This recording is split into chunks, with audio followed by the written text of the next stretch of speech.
Azi m-am bucurat, totul este ca o floare, ale ei petale de argint lucesc.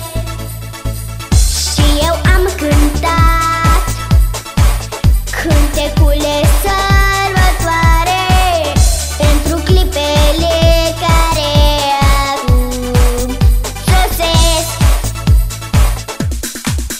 Flori de gheață